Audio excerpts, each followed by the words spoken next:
Hello everybody, how are you today?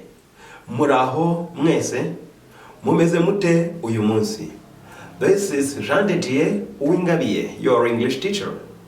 Muri kumwe na mwarimu wanyu Jean de Dieu Uwingabiye, mwarimu wanyu w'icyongereza. This is ishuri ry'icyongereza YouTube channel. Ahangaha ugeze ni ku ishuri ry'icyongereza cyangwa se chaîne ya ishuri ry'icyongereza. Today we're going to study English verb tenses. Uyu munsi tugiye kwigira hamwe ibihe by'inshinga mu cyongereza. There are usually 12 English tenses. Ubusanzwe hariho ibihe 12 by'icyongereza. Let us start by number 1. Mureke duhere ku gihe cya mbere. Simple present. Indagihe isanzwe. Let us look at signal words that will help you understand this tense. Reka turebere hamwe amagambo ndagihe azakwereka uko wakoresha iki gihe. Number 1. Irya mbere. Sometimes, rimwe na rimwe. Number 2. Usually. Irya kabiri, ubusanzwe. Number 3. Always. Irya gatatu, buri gihe. Number 4. Often. Irya kane, akenshi. Number 5. Seldom. Gake. Iryo ni irya gatanu. Seldom. Gake. Number 6. Never. Nta na rimwe. Icyo bita mu gifaransa jamais. Number 7. First. Then. Guhera. Iyo ugiye kuvuga ikintu utangiriraho ukora mu ndagihe isanzwe, uhera ku ijambo first, ukavuga icya mbere, then ukavuga igikurikiraho. Now, let us look at how to use simple present. Noneho ubu mureke turebere hamwe uko wakoresha simple present. Number 1. To talk about something that happens repeatedly. Iyo tuvuga ikintu gikorwa gisubirwamo buri gihe. Number 2. To talk about how often we do something. How often we do something bivuga inshuro cyangwa ni kangahe ukora ikintu. Number 3. When one action follows another. Iyo igikorwa gikurikira ikindi. Number 4. When you talk about things in general. When you talk about things in general, igihe uvuga ku bintu muri rusange. Number 5. When we use verbs like, iyo ukoresheje inshinga nka to love, gukunda, to like, kwishimira, to hate, kwanga, to think, gutekereza, and so on. N'izindi. And when you express future, iyo uri kugaragaza cyangwa uri kuvuga mu gihe kizaza, ibiri kuri timetables, ku ngengabihe, timetables, ibiri ku murongo wo kuzakora, icyo bita timetables ni ingengabihe. Or programs, kuri gahunda. So, now let us look at the 3 forms of simple present. Ubu rero mureke turebe ukuntu ibimeze. Now we are going to look at positive form, igihe wemeza, negative form, igihe uhakana, and interrogative or questions, igihe ubaza cyangwa se ibibazo. Let us start by positive. Reka duhere ku nteruro yemeza. Today I'll be using verb to work and to go. Uyu munsi ndaza kugenda nkoresha verb cyangwa inshinga to work gukora and to go no kujya. These verbs will represent others. Izi nshinga ziraza kuba zihagarariye izindi. Let us continue with positive form. Reka noneho dukomeze no mu buryo bwo kwemeza. I work, ndakora. You only change when you get to the third person. Bihinduka gusa iyo ugeze ku muntu wa gatatu. He works, she works, and it works. Iyo mvuze ngo he works, mvuze ngo arakora cyangwa akora. I go, njya cyangwa njya ngenda. Iyo I go, when you reach to the third person, iyo ugeze ku muntu wa gatatu, you add es. Iyo mvuze umuntu wa gatatu, wongeraho e na sa.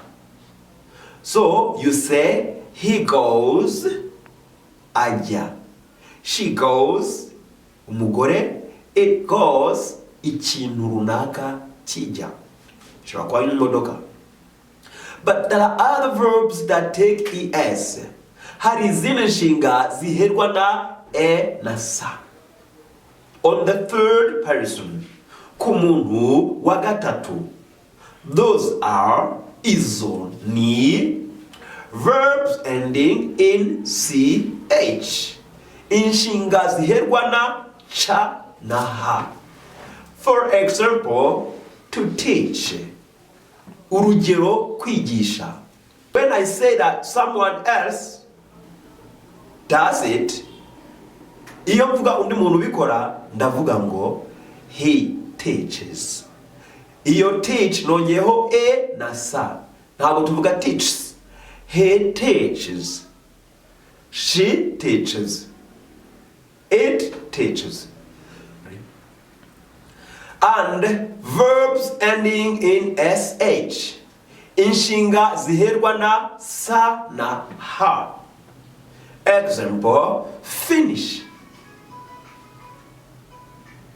He finishes. Umugabo arasoza cyangwa ararangiza. She finishes. Umudamu cyangwa umukobwa arangiza akazi runaka. It finishes. Kirangiza cyangwa gisoza. And verbs ending in s. Ndetse n'inshinga ziherwa na sa ebyiri. Example, ndetse n'inshinga ziherwa na sa ebyiri. Example, urugero, miss. Kubura. He misses, arabura. She misses, umugore. It misses, kirabura. Please make sure you will follow this rule when you use other verbs that behave or are the same as these ones. Uzarebe neza ko izindi nshinga zimeze nk'izi ngizi uzazikoreshe muri ubwo buryo.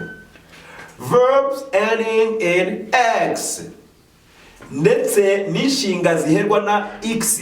Cyo bita x mu Kinyarwanda nituyigira ni x mu Gifaransa. X. For example, mix. Urugero, mix ivuga kuvanga. He mixes, she mixes, it mixes. Aravanga, kiravanga. Let us look at negative. In English, principal present tense, negative needs auxiliary verb do. iyo dukora impakanyi mu cyongereza dukoresha do plus not, kongeraho not. I do not work. Sinkora. Most of the time error is shortened by I don't work. Akenshi ikunze guhinwa ukavuga ngo I don't work. As I said before, when you come to the third person, you add es. So that's why here I say he doesn't work. He doesn't work, ntakora. She doesn't work, it doesn't work. This is the same to other verbs. Ibi bizaba ari kimwe no ku zindi nshinga. Questions or interrogative. Reka turebe uko babaza cyangwa bakora ibibazo. The same way we use do or does. Naho do cyangwa does birakoreshwa. Do you work? Mvuze umuntu wa kabiri ariwe wowe. Ese urakora? Ariko do ikora no ku bandi usibye ku muntu wa gatatu. Aho tuvuga ngo does he work? Mushobora kuba muri kuganira. You may be conversation. Mushobora kuba muri kuganira. When you are conversing, ugakoresha ukavuga ku wundi muntu ukoresheje he cyangwa she. Okay? Urabaza ngo does he work? Niba ari umugabo arakora se. Does she work? Niba ari umugore arakora se. When you talk about something, you say does it work? Ese ikintu runaka kirakora. This is the end of simple present. Now let us continue with number 2, iya kabiri. Present progressive, indagihe nkomeza.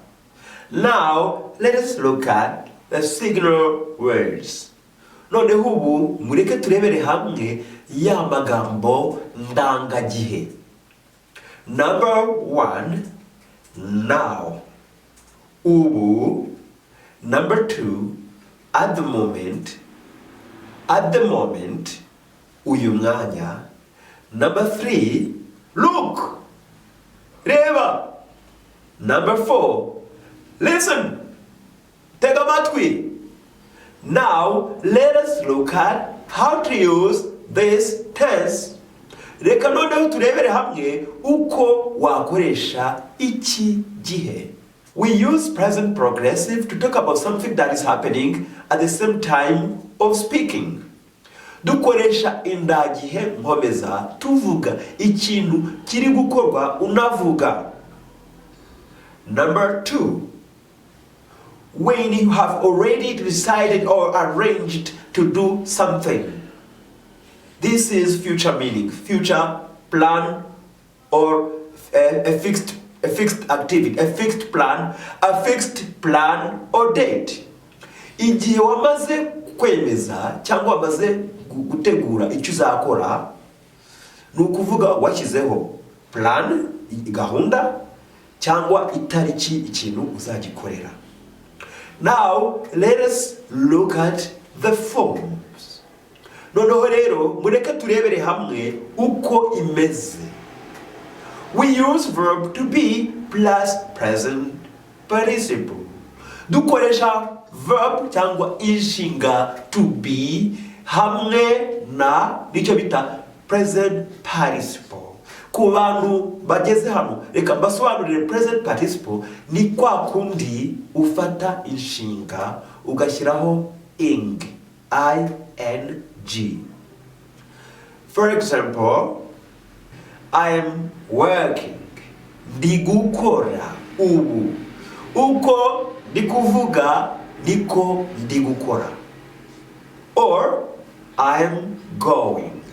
I hope you remember how to use simple present of verb to be. Nizere ko mwibuka uko bakoresha indagihe isanzwe ya verb cyangwa inshinga to be. This was the positive form. Iyo uvuga wemeza. nuko uvuga. Now let us look at negative. Reka turebere hamwe uko bahakana.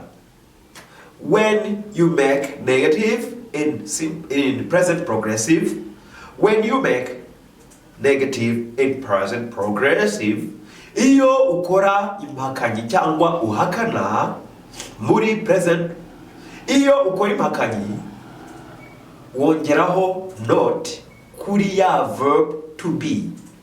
When you make negative, you add not to verb to be before adding present participle. Mbere yo kongeraho icyo bita present participle. Urugero, I'm not working. You're not working. He's not working. She's not working. It is not working. Icyo gihe uri guhakana ko udakora cyangwa se undi wundi nawe adakora. But there is another form for negative. Dore ubundi buryo ukoresha negative, that is a short form. Iyo ni impine. Instead of saying you are not, aho kuvuga ngo you are not, ushobora kuvuga ngo you aren't. Aren't ni impine ya are not. Urugero ushobora kuvuga ngo ntabwo uri kwigisha. You aren't teaching. Ntabwo muri kwigisha. He isn't following. Ntabwo ari gukurikira. He isn't following. Ntabwo ari gukurikira. The negative short form is only used with isn't and aren't. Dukoresha gusa impine kuri aren't na isn't. Ahandi kuri I am not haguhina. Let us look at interrogative. Reka turebere hamwe uko babaza. You invert. When you make interrogative questions, you inverse verb to be. Iyo ukora ikibazo uracurika verb to be. When you make questions, you inverse verb to be. Iyo ukora ikibazo ucurika verb to be. Number 1, am I teaching? Ese ndi kwigisha? Are you watching? Ese urimo urareba? Is she listening? Ese ateze amatwi? Let me remind you that reka mbibutse ko when someone asks a question, iyo umuntu abajije ikibazo, another one will answer saying yes or no. Undi azasubiza akoresheje yego cyangwa oya. Another thing I can tell you is that that person who is going to answer, ikiri nababwira nuko uriya muntu uzasubiza uses a short form. Akoresha uburyo bugufi. For example, are you following? Nkubajije ngo urakurikiye, uzasubiza ngo yes I am. Yego ndakurikiye. Ntuzasubize ngo yes I am following. Is she listening? Ateze amatwi? Yes she is. Reka tunavuge guhakana. No she isn't. Are they playing? Barimo barakina se? Yes they are. Yego bari gukina. No they aren't. Oya ntabwo bari gukina. This is the end of present progressive.